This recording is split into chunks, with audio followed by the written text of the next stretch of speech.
नमस्कार दोस्तों, मेरा नाम है विशाल। स्वागत है आपका अपने चैनल दी ट्रेडिंग पल्स पे। दोस्तों, आज से हम निफ्टी और बैंक निफ्टी दोनों का ही चार्ट एनालिसिस करेंगे और ओवरऑल मार्केट देखने के लिए मैं निफ्टी को रेफर करता हूँ, इसलिए हम दोनों की बात करेंगे। निफ्टी एक बड़ा फॉल देता है और उस पर आज बाउंस बैक करता है। वो 5 मिनट पे आप देख रहे हैं कि बाजार कल नीचे आता है। जब बाजार नीचे आता है तो कल का लो देख रहे हैं आप, 21,905 का लो रहता है और बाजार क्लोज होता है 21,997 पे। ठीक है, मीन्स कल का ही लो रहता है। ठीक है, आज कोई फ्रेश लो बना नहीं।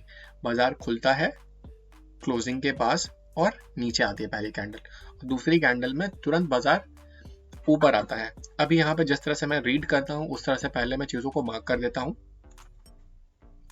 जहां जहां मुझे कुछ इंपॉर्टेंट दिखता है, चार्ट में कुछ अलग लगता है, तो वहां पे मैं मार्क करता हूँ। तो बाजार खुलता है, ठीक है, बाजार खुलने के बाद नीचे आता है, नया लो नहीं बनाता है, यानी नया लो मतलब कल के लो के आसपास, क्योंकि कल के लो से बाउंस बैक करता है इसलिए कल का लो सपोर्ट की तरह काम करेगा। अब सपोर्ट के आसपास आता है और रिवर्स ऊपर आता है, मतलब नीचे से ऊपर आता है। मोमेंटम यहीं आता है, लो या फिर क्लोज के पास। तो जब भी प्राइस बहुत तेजी से मूव होता है ना, तो ये शॉर्ट कवरिंग का पार्ट होता है। प्राइस ऊपर गया, ऊपर जाने के बाद देखेंगे यहाँ पे वापस से भाव होल्ड करने लगा। प्राइस यहाँ पे होल्ड करने लगा, कैंडल्स छोटी होने लगती है। अब जैसे ही कैंडल्स छोटी होने लगती हैं तो यहाँ क्या इंडिकेट करता है, कुछ होने वाला है किसी भी एक साइड, आइदर छोटा आइदर बड़ा। चांसेस ऐसे हैं कि प्राइस नीचे से ऊपर आया है तो ऊपर से नीचे आ सकता है। कुछ लोग सेल भी करेंगे टॉप पे। अब जो लोग कल बेच नहीं पाए थे, आज वो ऊपर बेचेंगे। जैसे वो लोगों ने बेचा, प्राइस नीचे आया। ठीक है, अभी यहाँ पे मैं कुछ चीजें और ड्रॉ करता हूँ।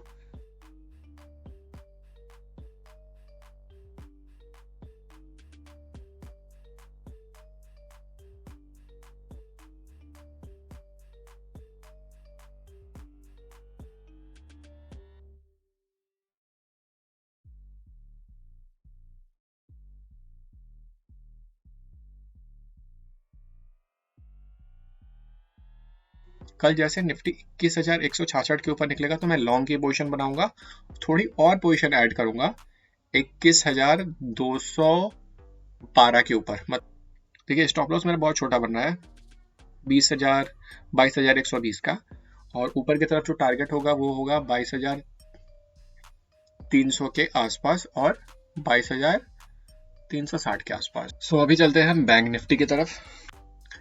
तो 5 मिनट के टाइम फ्रेम पे आप देख रहे हैं बैंक निफ्टी। तो जैसा कि दोस्तों कल मैंने आपको कहा था कि मैं 47,200 के आसपास सेलिंग का व्यू बनाऊंगा अगर कुछ इंडिकेट करता है तो जैसे कि बाजार 47,200 के आसपास आता है, जैसे मैंने यहाँ इनसाइड कैंडल देखी, उसके बाद मैं सौदा करता हूँ और इस इनसाइड कैंडल में बुक कर लेता हूँ। ठीक है, क्यों बुक करता हूँ आपके सामने, जैसा मैंने आपको पहले बताया कि मेरे लिए लास्ट डे का जो 4 पॉइंट्स है वही इंपॉर्टेंट है और उसी के बिहाफ पे मैं ट्रेड करता हूँ। और आप देखेंगे कि यहाँ पे प्रीवियस क्लोज के आसपास एक ग्रीन कैंडल बनी, वहां पे मैंने एग्जीक्यूट कर दिया। अब हम बात, ये कल वाली सिचुएशन जहां कल बाजार क्लोज हुआ रहता है और जहां आज ओपन होता है, बस इतना ही देखना है। तो दोस्तों, कल जो प्रीवियस डे का क्लोजिंग रहता है, जो प्रीवियस डे का लो रहता है, वो ये लेवल रहता है। ठीक है, प्रीवियस डे, कल का नहीं, कल के आगे वाले दिन का लो रहता है 46,866 के आसपास, हम मान के चलते हैं। अब उस लो के आसपास आता है, बाजार बाउंस करता है। ठीक है, बाउंस करने के बाद नीचे आता है, फिर ऊपर क्लोज देता है। जो कल की क्लोजिंग रहती है 46,881। आज क्या होता है, क्या बाजार आज गैप डाउन खुलता है। गैप डाउन खुलने के बाद फर्स्ट कैंडल देखेंगे ना, फर्स्ट कैंडल का लो नहीं टूटा है, फर्स्ट कैंडल का लो नहीं टूटा है। और इन सारे कैंडल्स पे आप देख रहे हैं, ये कैंडल्स ये कैंडल्स ये कैंडल्स, सब में आपको विग दिख रही है। ठीक है, के आसपास भाव आता है, ये दोनों कैंडल के कॉम्बिनेशन का 50% के भाव आसपास आता है, फिर यहाँ से बाउंस बैक करना शुरू करता है।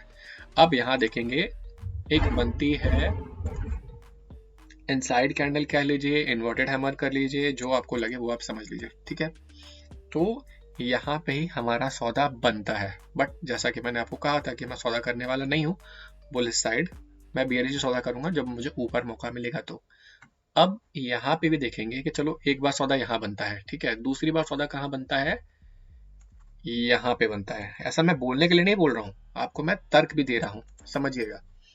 यहाँ पे क्यों लेता मैं, यहाँ पे इसलिए लेता क्योंकि ये पहली कैंडल जहाँ सेलिंग आई थी उसके बाद हर बार हमें क्या दिख रही है, विग दिख रही है, और ये कैंडल इन सारे कैंडल में एक स्ट्रॉन्ग कैंडल है, ठीक है। तो इसके बाद वापस एक इनसाइड कैंडल और उसके बाद एक green candle. Green candle close होती है प्रीवियस लो के ऊपर, ठीक है। और ये वाली कैंडल देखिए कि कैंडल ओपन ही होती है, गैप अप होती है, उसके बाद भाव निकलना शुरू होता है। अब जब ये डरेंगे तो ये शॉर्ट कवरिंग आएगी। एक्सपेक्टेड बड़ा था शॉर्ट कवरिंग, बट उतना बड़ा हुआ नहीं। क्यों नहीं हुआ उसको हम देखते हैं और बारीकी से। तो यहाँ पे क्या करता है, बाजार जब प्रीवियस लो क्रॉस करता है तो थोड़ा बहुत शॉर्ट कवरिंग आना चाहिए था। मैं एक्सपेक्ट कर रहा था और बड़ा आए, बट HDFC बैंक साथ नहीं देता। तो बाजार कहाँ आता है, इस जोन के आसपास, ये जोन देख रहे हैं, इस जोन के आसपास आता है। जैसा कि मैंने कल के वीडियो में आपको बताया था कि 47,200 के आसपास आएगा, मीन्स की जो कल की हमारी कैंडल है 50% तक अगर रिकवर होगी तो वहां पे हम एक नई शॉर्ट की पोजीशन बनाएंगे चार्ट देखने के बाद। तो बाजार बखूबी इस जोन में आता है और सेलिंग की एंट्री देता है और यहीं से प्राइस फॉल करता है। डेली पे देखेंगे आप कि आज भी ऊपर से हमें विग दिख रही है, ठीक है, एक विग दिख रही है। और अभी हम चलते हैं 15 मिनट के टाइम फ्रेम पे चीजों को समझने के लिए।